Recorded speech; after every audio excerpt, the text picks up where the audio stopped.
안녕하세요.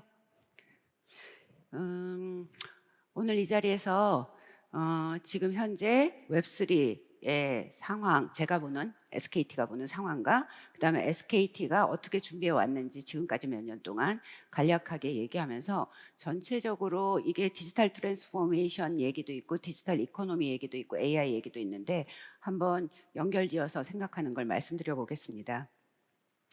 먼저 디지털 이코노미와 웹3를 한번 간단하게 보고요. 그 다음에 지금 웹3 커런트 지금 상황, 그 다음에 지금 크립토 윈터라고 하는데 조금 지나가고 있지만 이 상황에서 어떤 것들이 트리거가 될 수 있는지 그것도 한번 말씀드리고, 그 다음에 웹3 에코시스템의 전체적인 그림 속에서 월렛이나 아니면 디앱이 어떤 위치를 차지하고 있는지도 한번 말씀을 드리고요.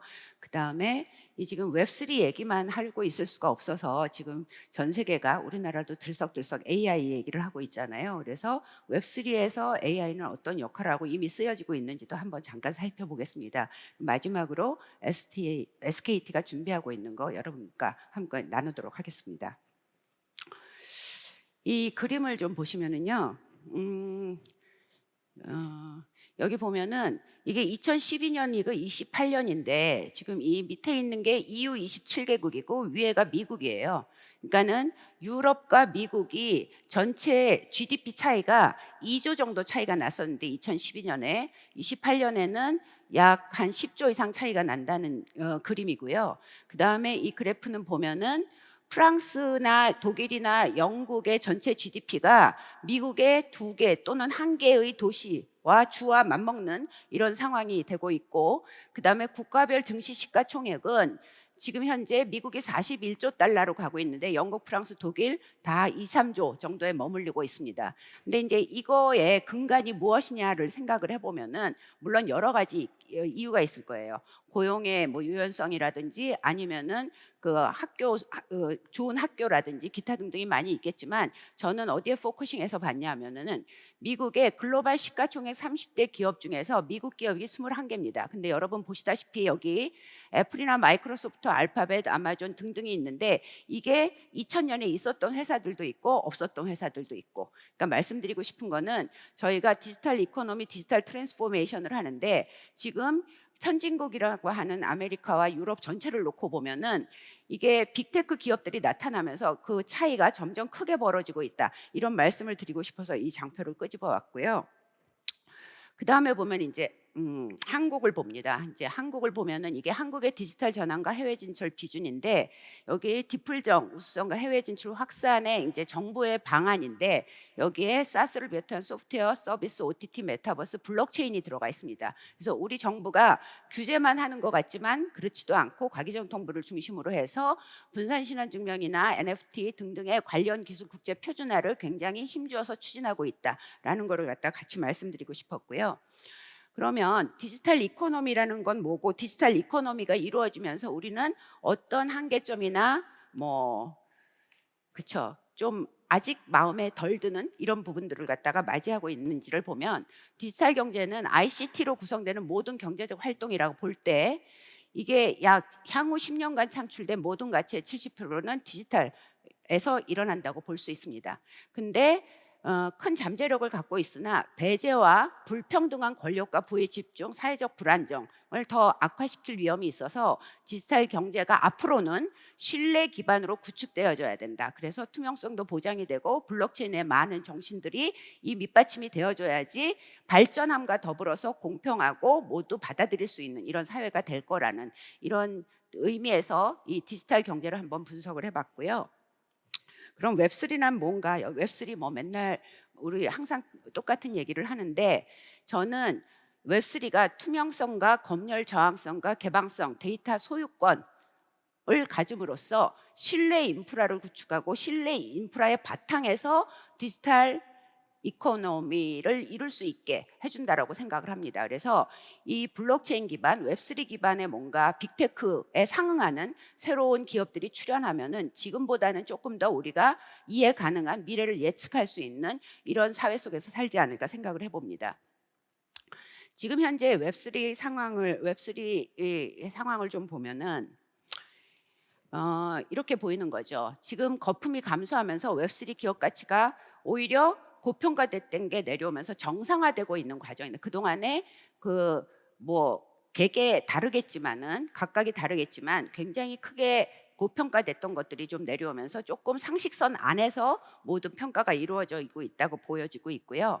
또한 또 하나는 그동안에는 우리가 메인넷 얘기를 블록체인 나오면서 처음에 개념 얘기하다가 메인넷 얘기를 하다가 지금은 이제 서비스 얘기를 많이 하죠. 그래서 기술 경쟁에서 뭔가 비즈니스 모델로서 작동을 하려면 본원적 제품 경쟁으로서 전환해야 되고, 거기에는 기획이나 UX 개선에 주력해야 되는 게 약간 좀 이동을 하고 있는 걸로 보여집니다.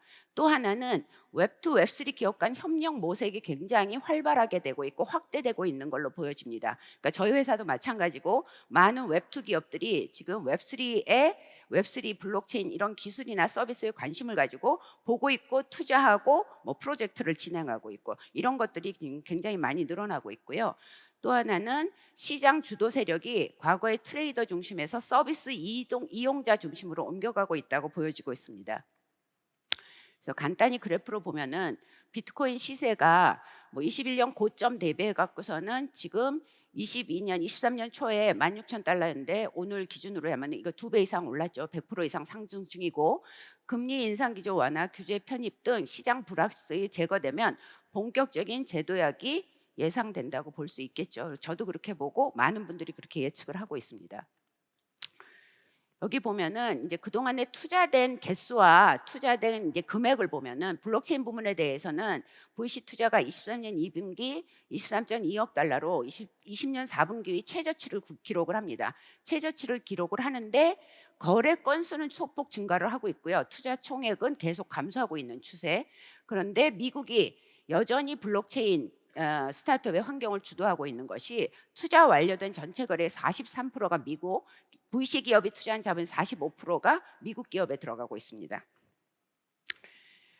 이 장표에서는 디파이 TVL 그래프인데요. 지금 여기 뭐 36, 40 나와 있는데 오늘 좀 전에 오기 전에 보니까 46 빌리언이 있더라고요. 그러니까는 우리가 디파이를 하면서 스테이킹하고 전체 저기에 들어가 있는 전체 가치가 지금 이 정도로 높았었는데 지금 많이 내려가고 있지만 다시 올라가는 추세에 있다라고 말씀드릴 수 있고요. 이 그래프에서는 이렇게 해야지 보이겠죠? 여기다 하면 안 보이겠죠?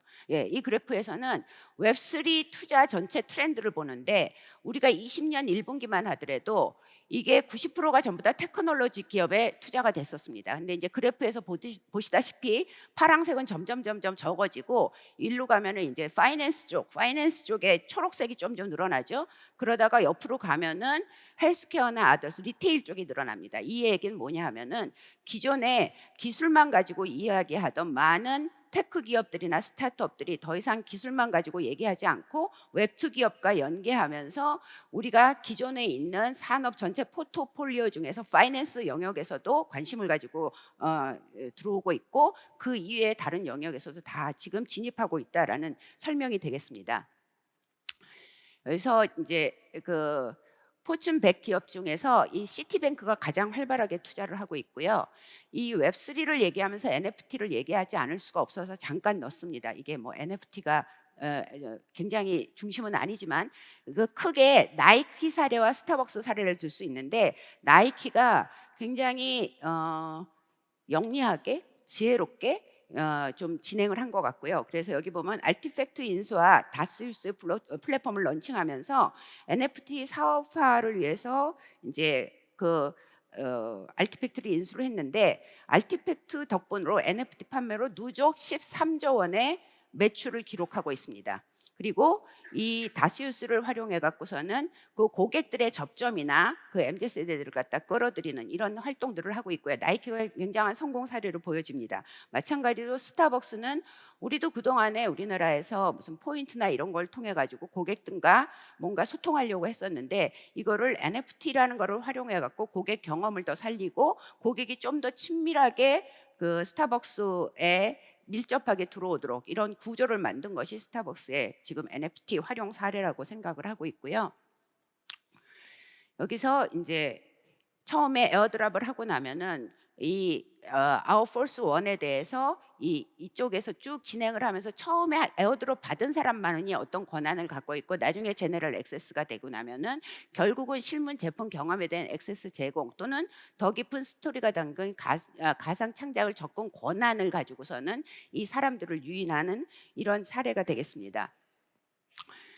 그리고 최근에 우리나라에서도 그렇고 뭐 외국에서도 그렇고 CBDC 준비하고 STO 얘기가 상당히 많이 있죠. 아직은 완전히 이제 이게 서비스로 나오려면은 조금 시간이 더 걸리겠지만 어쨌든 정부에서 이런 그 가이드라인을 만들어 줬다는 것 자체도 크게 의미 있다라고 생각을 하고 있고요. 그래서 STO 같은 경우에는 23년 2월에 가이드라인 나왔고 CBDC는 지금 기관용 CBDC를 기반으로 한 다양한 활용 사례를 지금 점검하는 걸 목적으로 하고 있고 한국은행, 금융위, 금융감독이 공동 추진을 하고 있습니다. 그래서 CBDC에서 일형 통화 예금 토큰, 이형 통화 이머니 토큰, 삼형 통화 특수지급 토큰 이걸 가지고서는 현행 예금과 유사한 것부터 아니면은 CBDC 이형을 통화로 100% 담보로 하는 발행까지 좀 더 다양한 금융 서비스를 기존의 금융권과 소비자들이 활용할 수 있고 이해할 수 있도록 이런 준비를 하고 있고요.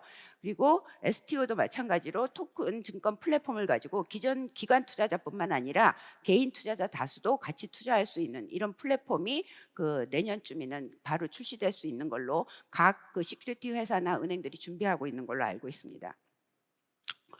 그러면 지금 이 마켓이 아직은 다들 준비하고 규제에 걸려 있고 그러고서는 모든 대기업이나 뭐 스타트업들도 준비는 하고 있지만 그래서 대박 났다는 그런 얘기가 아직은 안 들리잖아요. 그럼 이런 게 언제 턴어라운드가 될 거고 그런 그 턴어라운드를 시킬 만한 트리거는 뭐가 있을까를 살펴보겠습니다. 크게 네 가지로 봤고요. 시장 전환을 예측할 수 있는 기준으로는 모니터리 폴리시하고 레귤러리 클래리티, 그다음 메인넷 스테빌리제이션, 그다음 메타버스 리서전스로 봤는데 연준의 금리 인상 기조가 완화되고 금리 인상 기조가 완화된다는 건 유통량이 많아진다는 얘기겠죠. 그래서 규제 불확실성이 해소되고 그다음 메인넷이 정상궤도 안정적인 운영 기업 생태계가 본격화되고 AR, VR 디바이스 혁신, 인접 시장, 메타버스 시장이 재점화될 때 이게 이제 전체적으로 이 네 가지가 해결이 되면 그래도 뭔가 신호가 돼서 현재의 웹3 상황이 좀 더 기존 열광하는 모든 고객들이 원하는 방향으로 가지 않을까 이렇게 생각을 합니다. 그래서 조금 더 설명을 드리면 연준의 기준금리 인하와 채권 매입이 되면은 대출금리 하락, 이자 비용 감소, 시중 유동성 확대를 통해 가지고 이게 지금 뭐 블랙록이나 이런 데도 다 시도하고 있는 것들이 결국은 포트폴리오를 기존의 상품에서부터 어떤 기업 가치, 상품, 뭐 기타 등등의 이런 걸로 이제 펼치다 보니까 포트폴리오를 펼치다 보니까 거기에서 유동성이 있을 적에 이 가상자산 쪽으로도 기존에 이미 파이낸스에 속해 있는 많은 자산 운용사들도 관심을 갖게 되는 그래서 이런 것들이 자산 가치 상승이나 인플레이션 쪽으로 유발될 때가 하나의 트리거가 된다고 생각을 하고 있고요. 두 번째는 규제 내용이죠. 규제가 뭐 풀듯 근데 규제 당국 입장에서는 한꺼번에 모든 거를 풀어주는 것도 굉장히 쉽지 않은 일일 것 같지만 그래도 조금씩 앞으로 가고 있습니다. 조금씩 앞으로 가고 있는 게 증권성 이슈 해소 같은 부분은 지금 리플과 코인베이스 소송 결과가 나왔는데 여러분 다 아시죠? 기관 투자자일 때는 투자할 때는 증권이고 개인 투자는 상품이다 이런 식으로 이제 결론이 났고 그 다음에 디지털 자산 관련법이 EU 미카 이런 데서도 나와가지고 자꾸 이런 뭔가 가이드라인이 나온다는 거는 불확실성이 해소된다는 거죠. 내가 어디로 가도 이게 나쁜 건지 좋은 건지 나중에 제재를 받을지 안 받을지 모르는 상태에서 요거는 하면 되고 요건 안 하면 되고라는 게 결정지어지는 것들이 기업하는 입장에서는 훨씬 더 편안할 수 있습니다. 그다음에 세 번째는 디지털 자산 제도권 투자 시장 내 편입인데 요새 핫하죠.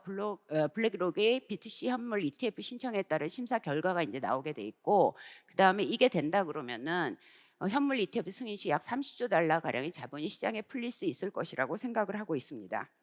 그래서 메인넷이 이제 좀 더 지금보다는 안정화돼야 돼야 되는데 대표적인 퍼블릭 메인넷이 이더리움 현재 2.0으로 진화 중이고 그다음에 그럼에도 불구하고 계속 이거를 활용하려는 기업들은 스타트업이나 이런 가스피가 너무 아직은 비싸고 이런 허들들이 기타 등등의 레이어 다른 레이어에서 해결해 주는 것들이 많이 나와서 이게 좀 안정화되어지고 있다라고 생각을 합니다. 그래서 확장성 개선과 속도 향상, 거래 비용 절감을 위해서 업그레이드가 진행이 되고 있는 상황이 우리한테는 좋은 상황이라고 보고 있고요. 그다음에 메타버스와 연결이 된다면 저희도 SK텔레콤도 지금 웹3 지갑이나 이 모든 것을 SK텔레콤의 메타버스인 이프랜드에 전부 다 그 인베딩을 시켰는데 그걸 통해 가지고서는 가상 세계와 이 현실 세계와의 연관 관계 밑바탕에 블록체인 인프라를 바탕으로 해서 좀 더 기존의 고객들을 이쪽으로 흡수시키는 이런 스트래티지를 가지고 저희 접근하고 있고요. 이게 메타버스가 지금은 조금 더 주춤하지만 이게 활성화될 때 조금 더 크게 역할을 할 수 있을 거라고 보고 있습니다. 그다음에 이제 웹3 에코시스템을 얘기를 하면은 이제 월렛하고 DM 얘기를 해줘야지 되는데 이게 크게 이제 생태계라고 볼 때 저희는 제일 위에 웹3 지갑하고 그다음에 어그리게이터 이쪽에 집중을 하는 거고요. 이 프로토콜 레이어 1이나 기타 등등에는 이 세상에 많이 잘하는 분들이 있어. 저희도 프라이빗 메인넷을 구축을 했는데 힘이 딸려서 메인넷 자체 가지고 사업하는 거는 조금 홀딩을 했고 저희는 서비스 쪽에 집중하기로 했습니다. 그래서 웹3 지갑으로 수탁이나 웹앱 이런 쪽으로 집중을 해서 고객 접점을 가지고 SK텔레콤이 3천만 명의 서브스크라이버가 있으니까 이 저희의 가입자, 텔레콤 가입자들을 중심으로 웹2에 있는 고객을 웹3 쪽으로 이동시키는 이런 쪽으로 저희가 전략을 가지고 진행을 하고 있습니다. 그래서 크게 그 웹3 월렛 저희는 T 월렛이라고 이름을 지었는데 웹3 월렛이 저희가 생각하기에는 기존에 디지털 자산 관리 그러니까는 우리가 은행에 들어가면 뭐 얼마가 있다라는 게 쭉 보이듯이 오픈 뱅킹 들어가면 다 보이잖아요. 요 역할도 해줘야 되고 송금도 해줘야 되는 이거를 디지털 지갑의 역할이라고 보고 또 하나는 웹3 지갑 자체를 가지고 아이디 패스워드 없이 로그인 시킬 수 있는 그래서 저희는 저희가 개발한 T 월렛 웹3 지갑을 웹3 세상에서의 토스와 웹3 세상에서의 패스 이 두 가지 역할을 다 하는 그리고 저희뿐만이 아니라 어떤 웹3 지갑도 이 두 역할은 다 해줘야 된다고 생각을 하고 있고요. 그래서 웹3 월렛이 고객의 접점으로 진입하는 게이트웨이 역할을 할 것이다라고 생각을 하고 있습니다. 그다음에 웹3 월렛에 있어서 이 커스터머의 그러면은 니즈는 뭐가 될까 생각을 해보면은 고객이 원하는 지갑은 뭐 여기 나와 있듯이 뭐 다양한 자산을 지원하고 D앱을 연결하고 신뢰성 확보하고 뭐 이런 것들도 있겠지만은 일단은 되게 편해야 될 것 같아요. 되게 지금에 있는 웹3 지갑들이 낯선 것들이 있잖아요. 이름을 얘기하지 않아도.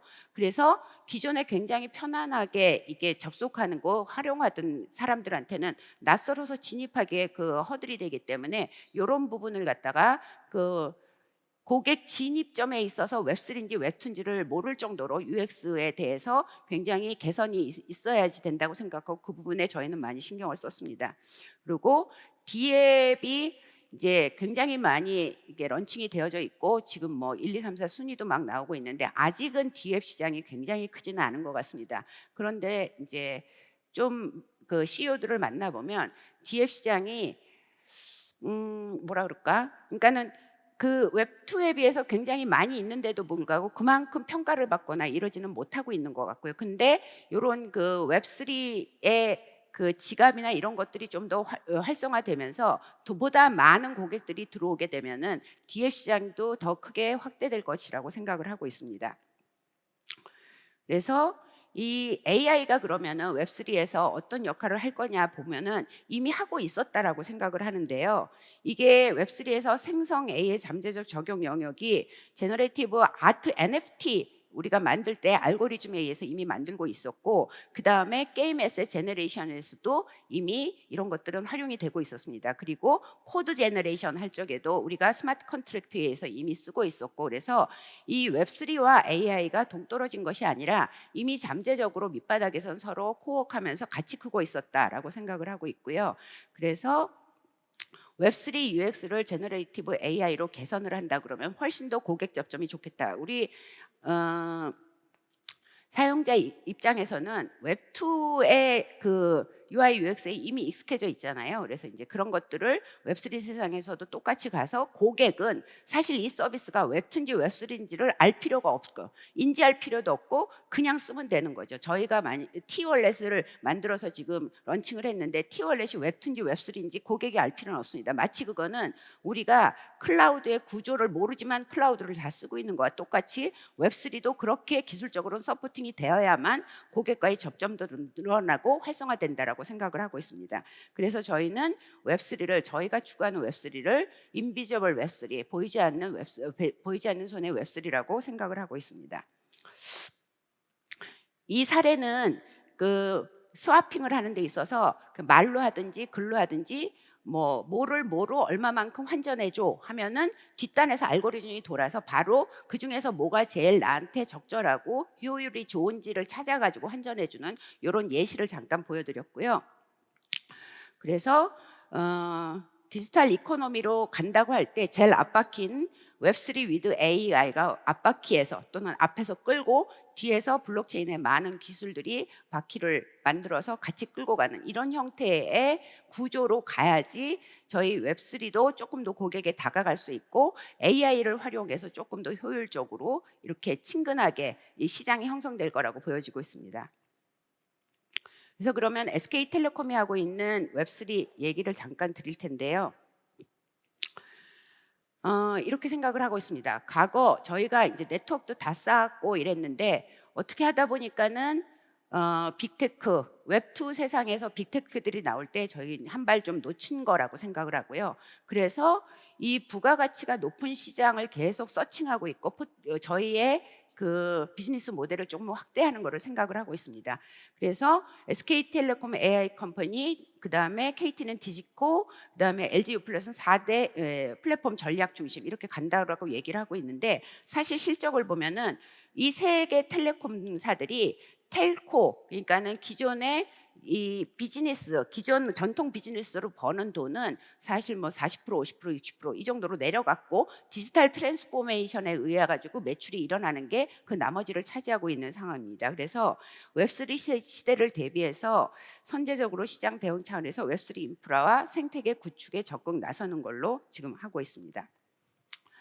저희는 2017년에 만들어져서 저희 그 본부가 그 인접시장, 그러니까 블록체인을 가지고 뭐 기술도 보고 시장도 보고 글로벌 상황도 보고 쭉 보다가 저희는 블록체인 인프라를 처음에 런칭을 했고 그 다음에는 DID 기술을 바탕으로 했고 모바일 크리덴셜 서비스를 런칭을 하면서 그 바탕 위에 뭐 여러분들 아시는 모바일 드라이빙 라이센스, 운전면허증 이런 것들을 갖다 시장에 내놨고요. 그리고 또 하나는 텔레콤이 가지고 있는 디지털 인증 시장과 휴대폰 결제, 그러니까는 아마 거의 쓰시고 계실 텐데 본인 확인하는 패스 시장과 그 다음에 페이먼트 시장을 두 개를 가지고 있는데 요 페이먼트를 그 웹3에서의 그 송금이나 이런 쪽으로 활용할 생각을 하고 있고요. 그 다음에 패스에 웹2에서의 패스를 웹3에서도 똑같이 쓸 수 있는 이런 걸로 연결지어서 이 시너지를 4개 구성을 했습니다.